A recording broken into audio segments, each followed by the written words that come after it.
Kita lanjutkan dialog di Apa Kabar Indonesia Pagi. Saya mau ke Dr. Erlina. Prof, tadi kan Prof bilang bahwa otomatis itu bisa terhirup dan masuk ke paru-paru. Iya. Itu kan ukurannya sangat kecil, mikro banget. Betul nih. banget. Nah, kita kan orang dewasa Pinter, mungkin. ya. Mungkin kita orang dewasa kan bisa mengantisipasi. Lalu bagaimana dengan anak-anak, Dok? Yang mungkin suka mandi hujan, kemudian belum bisa juga untuk melindungi dirinya, membatasi dirinya. Seperti apa, Dok? Sebenarnya sih hujan itu kan aman ya.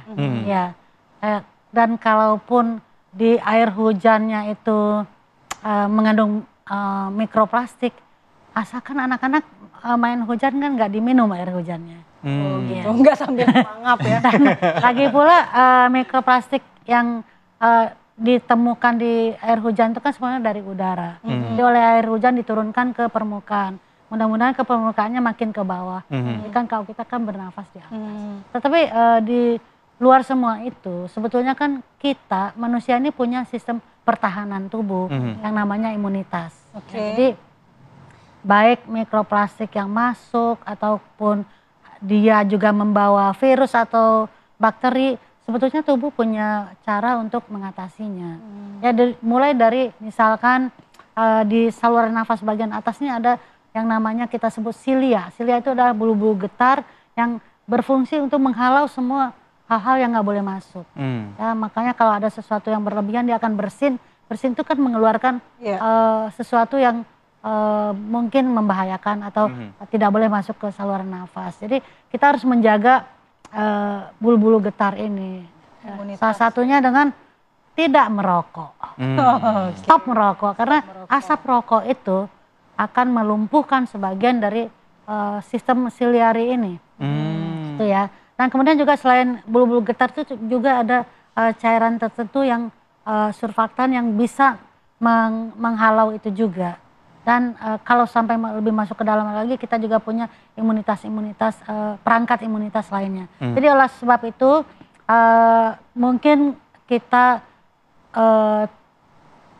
tidak terlalu bisa 100% mengatasi mikroplastik ini, tapi kita bisa membentengi diri kita dengan menjaga sistem imunitas kita. Ada beberapa hal, healthy lifestyle, saya mengatakan nutrisi harus dijaga, jadi makan yang seimbang dengan kandungan nutrisi yang seimbang, karbohidratnya, proteinnya, lemaknya, vitaminnya itu harus seimbang. Dan real food ya, Dok ya. Dan betul jangan proses food ya, karena proses food itu banyak lagi. Ultra proses jangan. Aduh, itu banyak banget kimia-kimia yang justru membahayakan. Kemudian juga cukup istirahat ya. Kalau kalian mungkin ada begadang-begadang, sekali-sekali lah boleh. Jangan terlalu sering aja dong. Jadi cukup tidur, kemudian bisa mengelola stres begitu ya. Dan tadi saya bilang stop merokok dan juga perlu exercise.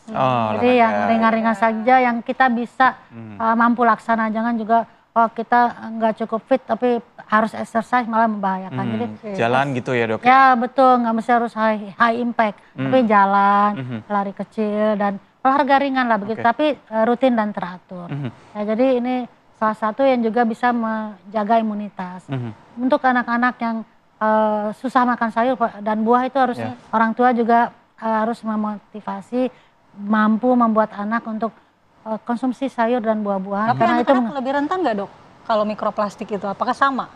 Sebetulnya anak-anak mungkin terutama di bawah 5 tahun ya agak lebih rentan karena sistem imunitas mereka belum berkembang sempurna.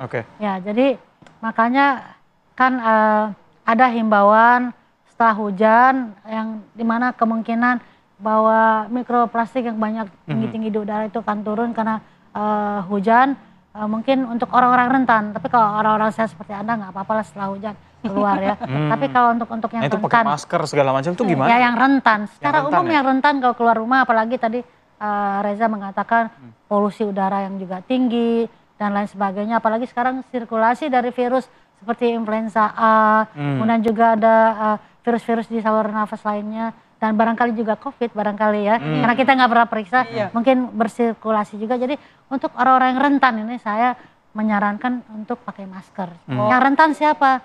Anak-anak yang di bawah 5 tahun, kemudian ibu hamil, orang dengan asma, atau orang-orang dengan PPOK, atau orang-orang yang memang imunitasnya turun, sebaiknya kalau keluar rumah apakah itu karena mikroplastik dan juga karena sekarang influenza Kualitas udara dan juga lagi lain-lain, nggak bagus, kualitas lebih aman udara yang pakai buruk, lebih aman masker pakai aja ya. masker. Apalagi kalau harus naik kereta api yang satu gerbong, tidak ada jarak. Iya, Betul. Ya, Oke. sebaiknya pakai masker ya.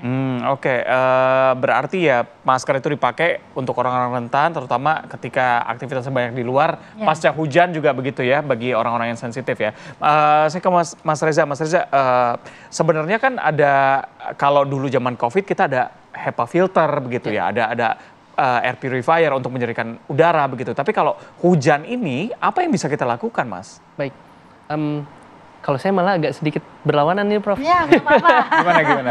Kalau pertama mungkin ketika hujan, memang sebelum hujan, katakanlah 15 menit, 30 menit sebelum hujan, itu memang udara kan akan turun tuh. Dia debu-debu akan ke bawah, kemudian memang itu saran kami memang lebih baik pakai masker. Kemudian 15 menit sampai 30 menit awal, itu lebih baik kalau misalnya kita terkena air hujan, kita langsung bilas. Karena kan kita nggak tahu nih mikroplastik dan lain-lain. Apalagi kalau ingat pas masih kecil, sepertinya kalau saya main hujan-hujanan, saya akan nekat buka mulut. Itu yang agak sedikit khawatir sebenarnya. Nah, pada saat 30 menit setelah, atau 1 jam setelah hujan, kalau saya malah merasanya itu saat yang pas buat menghirup udara. Karena justru udaranya relatif lebih bersih.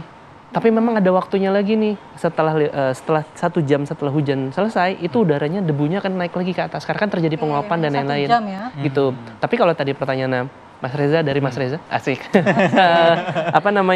Pakai HEPA filter itu merupakan salah satu yang baik, kalau terutama yang ada di ruangan. Di dalam ruangan kan kita nggak tahu nih, kalau misalnya tanpa ada ventilasi yang baik, dia udaranya itu hanya di situ saja. Kemudian sebenarnya mikroplastik itu akan bisa jadi muncul dari pakaian, atau misalnya katakanlah dari kantong kresek yang ada tulisannya tuh 6 bulan akan hancur. Terurai, ya. Sebenarnya kalau itu terjadi, itu jadi mikroplastik.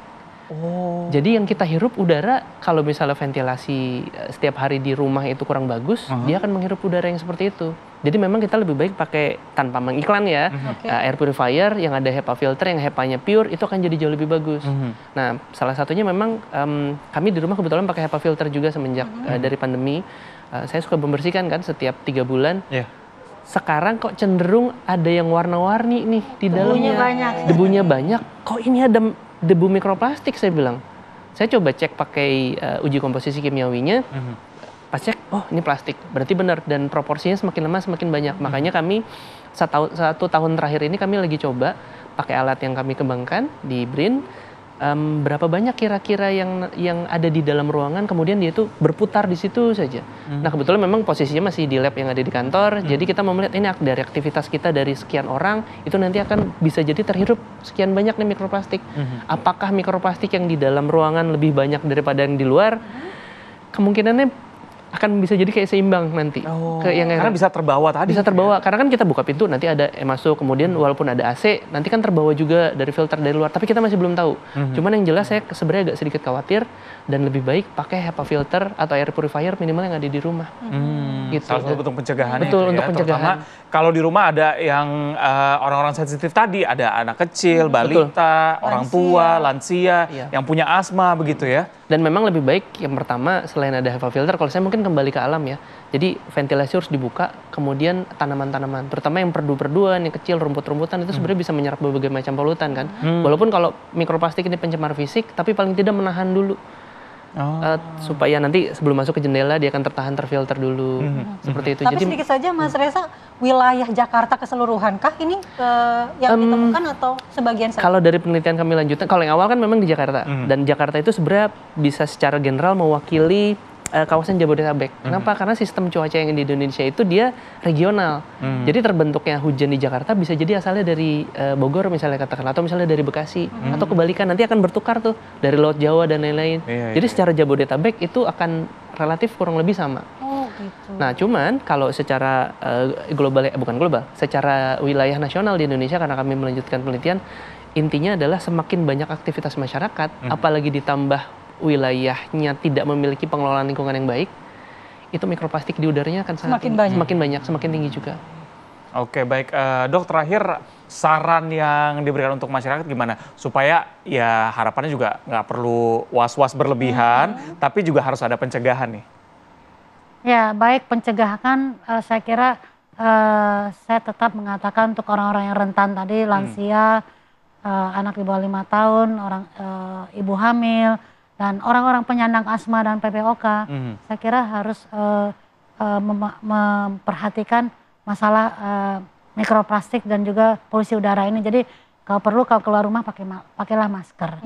Ya, kecuali seperti yang saya katakan orang-orang sehat ya, mungkin sistem imunnya masih bagus, masih oke lah. Dan maskernya perlu yang kayak dulu gak sih, N95? Enggak, masker perlu biasa ya? aja. Masker medis biasa aja bisa Ya, masker ya? katun, tapi jangan masker yang ada serat sintetiknya, itu juga ada mikroplastiknya kan. Yang itu yang kayak gimana dok? Dan masker bengkoang juga jangan ya? Iya, masker Korea ya. Ya, dan saya kira saya selalu mengatakan jagalah sistem imun dengan yang saya sebutkan tadi.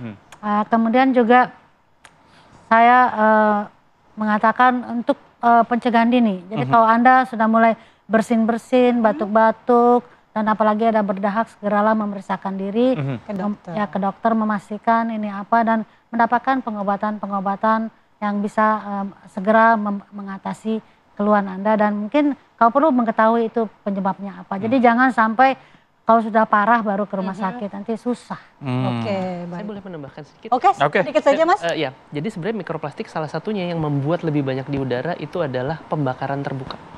Jadi kalau kita nih di Jakarta mungkin relatif lebih sedikit, tapi kalau ada di kota-kota lain, kami sebenarnya merasa terjadi peningkatan mikroplastik yang ada di udara karena masyarakat masih banyak yang membakar sampah. Semakin banyak tuh mikroplastik yang ada di udara.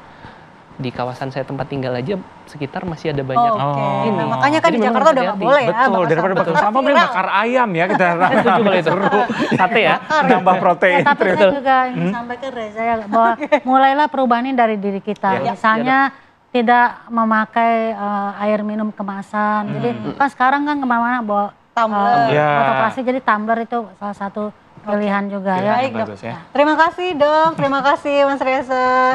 Ini pencerahan luar biasa begitu ya, karena musim lagi begini supaya kita bisa mencegah ya amannya pakai masker aja, terutama orang-orang yang rentan tadi dan jangan lupa olahraga, karena besok Car Free Day kan bisa olahraga dulu pagi-pagi gitu Harus ya. mulai dari diri sendiri. Nah, kami masih punya informasi menarik lainnya pemirsa, tapi kami akan jeda terlebih dahulu. Tetap bersama kami di Apa Kabar Indonesia Pagi.